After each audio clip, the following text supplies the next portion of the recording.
प्रिय विद्यार्थियों नमस्कार। आपका हमारे गुरु Sikar study hub YouTube channel पर हार्दिक स्वागत है। जिन विद्यार्थियों ने हमारे इस चैनल को अभी तक सब्सक्राइब नहीं किया वो तुरंत ही सब्सक्राइब कर दें और बेल आइकन बटन पर क्लिक भी करें ताकि नए आने वाली वीडियोज़ आपको समय पर मिलते रहें। आज हम बात करेंगे यूनिमोलिकुलर न्यूक्लियोफिलिक सब्स्टिट्यूशन रिएक्शन और बाई मोलिकुलर न्यूक्लियोफिलिक सब्स्टिट्यूशन जो रिएक्शंस हैं उनमें डिफरेंस की बात करेंगे।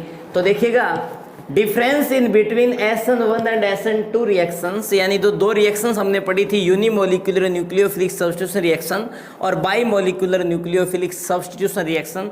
उन दोनों रिएक्शंस के अंदर आज हम बात करेंगे उन दोनों के अंदर क्या क्या डिफरेंस है। तो ध्यान से देखिएगा, फर्स्ट हमने लिखा है it is unimolecular nucleophilic substitution reaction, यानी एक अणुक नाभिक स्नेही प्रतिस्थापन अभिक्रिया, यानी यह अभिक्रिया एक अणुक नाभिक स्नेही प्रतिस्थापन अभिक्रिया होती है, यानी it is unimolecular nucleophilic substitution reaction. और जो ये रिएक्शन होती है it is by molecular nucleophilic substitution reaction. आप फर्स्ट पॉइंट समझ गए होंगे, ये reaction unimolecular nucleophilic substitution reaction होती है और वो होती है by molecular nucleophilic substitution reaction. Two steps reaction, ये जो आपकी रिएक्शन होती है ये 2 स्टेप में कंप्लीट होती है ये रिएक्शन। इसके अंदर फर्स्ट स्टेप जो होती है उसके अंदर लिविंग ग्रुप निकल जाता है बॉन्ड के इलेक्ट्रॉन लेके, कार्बोकेटाइन जनरेट होता है, यानी टेट्राहेड्रल स्ट्रक्चर यानी sp3 हाइब्रिड जो रिएक्टेंट होता है वो कन्वर्ट हो जाता है sp2 हाइब्रिड और ट्राइगोनल प्लेनर स्ट्रक्चर में। यानी हमारे पास फर्स्ट स्टेप के अंदर कार्बोकेटाइन जनरेट होता है और सेकंड स्टेप में उस कार्बोकेटाइन पर न्यूक्लियोफाइल का अटैक होता है। ठीक है जी, 2 स्टेप्स रिएक्शंस होती है और ये जो आपकी रिएक्शंस होती है बच्चों ये 1 स्टेप में रिएक्शन होती है, यानी एक बीच के अंदर बहुत ही सूक्ष्म टाइम के लिए एक अवस्था आती है, इसको अपन बोलते हैं संक्रमण अवस्था यानी ट्रांजिशन स्टेट, अन्यथा एक स्टेप के अंदर होने वाली रिएक्शंस हैं। If first step is slow and rate determining step, यानी SN1 रिएक्शन के फर्स्ट स्टेप जो होती है वो स्लो होती है, बहुत ही स्लोली मंद पद होता है और इसे बोलते हैं वेग निर्धारक पद यानी रेट डिटरमाइनिंग स्टेप। और ये जो SN2 रिएक्शन होती है ये ओनली 1 स्टेप में होती है, इसका मतलब उसकी तो एक स्टेप है, वही क्या है वेग निर्धारक पद रेट डिटरमाइनिंग स्टेप। पर इसके अंदर 2 स्टेप होती है, तो उसमें से फर्स्ट जो स्टेप होती है स्लो जो स्टेप होती है उसे बोलते हैं RDS यानी रेट डिटरमाइनिंग स्टेप।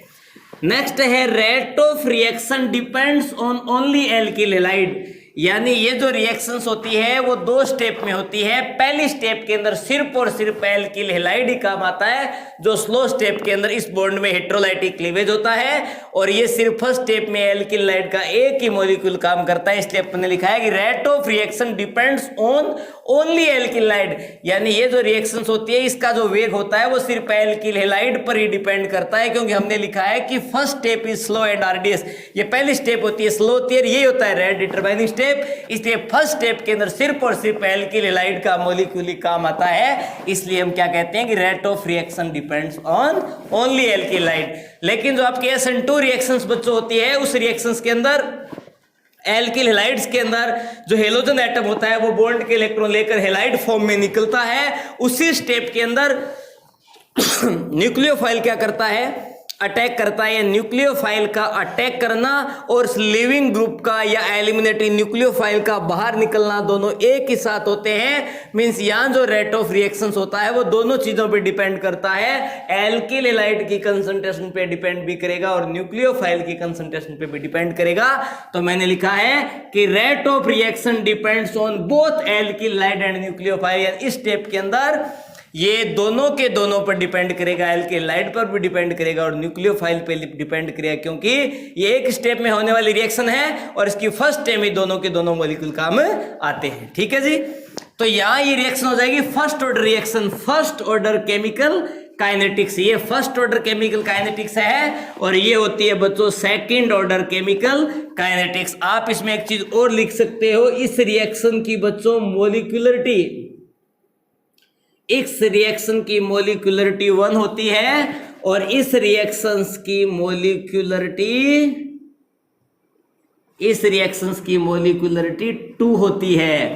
ठीक है, ये पॉइंट भी आप अच्छे से याद रखें। इस रिएक्शंस की मोलिकुलरिटी 1 यानी मोलरता 1 होती है और इस रिएक्शंस की मोलरता 2 होती है। और इस रिएक्शन की के अंदर 2 स्टेप होती है। फर्स्ट स्टेप में सिर्फ एक ही मॉलिक्यूल काम करता है, इसलिए फर्स्ट ऑर्डर केमिकल काइनेटिक्स है। और ये जो रिएक्शंस होती है एक स्टेप में कंप्लीट होती है और दोनों के दोनों मॉलिक्यूल उसी स्टेप में काम करते हैं, इसलिए ये जो रिएक्शंस होती है वो सेकंड ऑर्डर केमिकल काइनेटिक्स को फॉलो करती है। इसके बाद देखो नॉन कंसंट्रेट सॉल्यूशन, ये जो रिएक्शंस होती है इसके अंदर सॉल्यूशन होता है वो नॉन कंसंट्रेट सॉल्यूशन होता है, यानी सॉल्यूशन होता है वो सांद्र नहीं होता है, बहुत ही कम सांद्र होता है। और यहाँ जो सॉल्यूशन होता है वो प्योर यानी एकदम सांद्र सॉल्यूशन काम में लिया जाता है। मींस इस रिएक्शंस के अंदर आपके पास स्ट्रॉन्ग क्या होना चाहिए, न्यूक्लियोफाइल होना चाहिए और वीक क्या होना चाहिए, लिविंग ग्रुप होना चाहिए, ध्यान रखें। और ये जो रिएक्शंस होती है इस रिएक्शंस के अंदर बच्चों वीक तो आपका होना चाहिए न्यूक्लियोफाइल और स्ट्रॉन्ग होना चाहिए लिविंग ग्रुप, ठीक है जी। उसके बाद देखो कार्बोकेटाइन इंटरमीडिएट इज फॉर्म्ड, इस रिएक्शंस के अंदर जो फर्स्ट स्टेप होती है उसके अंदर एल्किल हैलाइड में से हेलोजन जो एटम होता है वो बॉन्ड को इलेक्ट्रॉन लेकर के चला जाता है। स्लो स्टेप जो होती है फर्स्ट, जिसको आप आरडीएस कहते हो, तो आर पर पॉजिटिव चार्ज बनता है बच्चों। ये पॉजिटिव चार्जेबल जो स्पीसीज होती है यही आपका क्या कहलाती है, कार्बोकेटाइन कहलाती है। इसलिए अपने क्या कहा, carbocation intermediate is formed.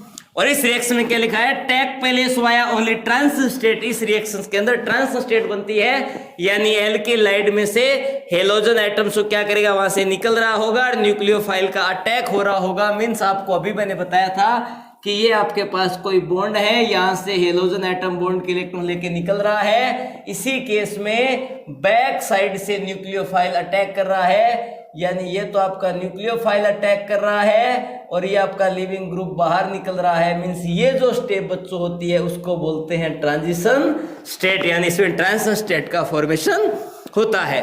Next देखिए, रेसेमिक मिक्सचर इज फॉर्म्ड, यानी ये जो रिएक्शंस होती है इसमें ये एल्किल ग्रुप जो होता है उसके पास ऑलरेडी कितने बॉन्ड होते हैं, 4 बॉन्ड होते हैं। मींस हाइब्रिडाइजेशन क्या होता है, sp3 और स्ट्रक्चर होती है टेट्राहेड्रल। और यहां इस एटम के अंदर से X नेगेटिव निकल जाने के बाद कार्बन के पास बॉन्ड सिर्फ कितने बचे, 3 बचे। तो हाइब्रिडाइजेशन तो इसका होता है बच्चों sp2, स्ट्रक्चर होती है ट्राइगोनल प्लेनर। तो इसके अंदर न्यूक्लियोफाइल का अटैक अबोव द प्लेन भी हो सकता है, न्यूक्लियोफाइल का अटैक जो हो सकता है वो बिलो द प्लेन भी हो सकता है। तो यहाँ क्या लिखा, रेसेमिक मिक्सचर इज फॉर्म्ड, यानी यहाँ जो प्रोडक्ट मिलेगा वो रेसेमिक मिक्सचर मिलेगा। और यहाँ वाल्डन इन्वर्जन टेक्स प्लेस, यानी इस साइड से यदि लिविंग ग्रुप बाहर निकलेगा तो न्यूक्लियोफाइल पीछे से अटैक करेगा, यानी इस केस में कॉन्फ़िगरेशन इन्वर्जन भी हो सकता है और रिटेंशन भी रह सकता है। रिटेंशन इन्वर्जन दोनों काम होते हैं और इस रिएक्शंस में जो कॉन्फ़िगरेशन होता है वो इन्वर्जन ही होता है, इसमें रिटेंशन नहीं होता है, कॉन्फ़िगरेशन बदल जाता है। इसमें कॉन्फ़िगरेशन सेम भी रहता है और बदलता भी है, क्योंकि दोनों प्रोडक्ट बनने की संभावना 50-50% होती है। नेक्स्ट है फेवरेबल इन प्रोटिक सॉल्वेंट, ये जो रिएक्शंस होती है इसमें इंटरमीडिएट कार्बोकेटाइन बनता है, यानी एक आयनिक स्पीसीज बन गई और आयनिक जो कंपाउंड्स होते हैं वो प्रोटिक सॉल्वेंट के अंदर डिजोल्व होते हैं। मींस ये जो रिएक्शंस होती है वो प्रोटिक सॉल्वेंट के फेवर में होती है, like H2O, like formic acid, like alcohol, इस टाइप के जो होते हैं वो उनके फेवरेबल में रहेगी। और यहाँ जो रिएक्शन होगी वो एप्रोटिक सॉल्वेंट, जैसे डाइल मिथाइल सल्फोक्साइड, तो डाई मिथाइल सल्फोक्साइड का फॉर्मूला होता है डबल बॉन्ड O और ये लो जी मिथाइल ग्रुप और ये लो जी मिथाइल ग्रुप, ये होता है बच्चों DMSO di methyl sulphoxide.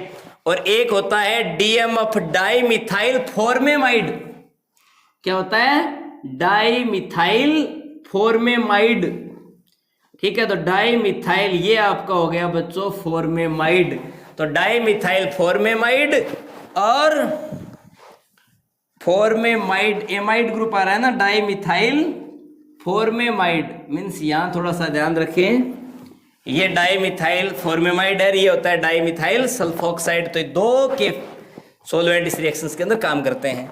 Order of reactivity, इस रिएक्शंस की रिएक्टिविटी का ऑर्डर 3 डिग्री, सबसे ज्यादा उससे कम 2 डिग्री, उससे कम 1 डिग्री, उससे कम होता है सुपर 1 डिग्री। यहाँ रिएक्टिविटी का ऑर्डर होता है सुपर 1 डिग्री, उससे कम 1 डिग्री, उससे कम 2 डिग्री, उससे कम 3 डिग्री। ये जो रिएक्शंस होती है इसमें कार्बोकेटाइन बनने के बाद यदि रीअरेंजमेंट पॉसिबल है, सपोज करो कार्बोकेटाइन 1 डिग्री बना, उसमें मिथाइल या हाइड्राइड शिप से यदि रीअरेंजमेंट हो रहा है जिससे 2 डिग्री या 3 डिग्री मोर स्टेबल कार्बोकेटाइन बन रहा है, तो आप रीअरेंजमेंट जरूर करवाएं। इस जो रिएक्शंस होती है इसमें किसी भी प्रकार की रीअरेंजमेंट पॉसिबल नहीं होता है, तो मैंने लिखा है नो रीअरेंजमेंट टेक्स प्लेस, यानी यहां किसी भी टाइप का रीअरेंजमेंट नहीं होता है। तो ये बच्चों आपका था difference in between unimolecular nucleophilic substitution reactions और बाइमोलिकुलर न्यूक्लियोफिलिक सब्स्टिट्यूशन रिएक्शंस। नेक्स्ट अपन SN1 और SN2 रिएक्शंस के इस चैप्टर में खूब सारे एग्जांपल्स पढ़ेंगे। एक एग्जांपल अपने सामने आएगा डार्जन रिएक्शन, वो हमने पीछे पढ़ा भी है। एल्कोहल की रिएक्शन जब SOCl2 के साथ pyridine की प्रेजेंस में करवाई जाती है तो एल्किल क्लोराइड और SO2 और HCl का फॉर्मेशन होता है। उस रिएक्शन में एल्किल ब्रोमाइड और एल्किल आयोडाइड का फॉर्मेशन नहीं किया जा सकता, क्योंकि आपका जो थायोनिल क्लोराइड काम में लिया था वो तो स्टेबल होता है, लेकिन यहाँ पे थायोनिल ब्रोमाइड होता है वो अनस्टेबल होता है और थायोनिल आयोडाइड होता है वो अननोन होता है। इसलिए वो जो रिएक्शंस होती है उसकी मैकेनिज्म थोड़ी अलग होती है, वो होती है SNI intramolecular nucleophilic substitution reaction. तो आपको शायद ये मेरा वीडियो पसंद आया होगा, अच्छे से आप इनको पढ़ें और कहीं भी आपको डाउट हो तो कमेंट बॉक्स में या फिर मेरे पर्सनल नंबर पे कॉल करके आप पूछ सकते हो। ओके, आज के लिए बस इतना ही। कल से हम कुछ न्यूक्लियोफिलिक सब्स्टिट्यूशन रिएक्शंस के एग्जांपल्स की बात करेंगे और खूब सारी रिएक्शंस हम पढ़ेंगे। तब तक के लिए ओके।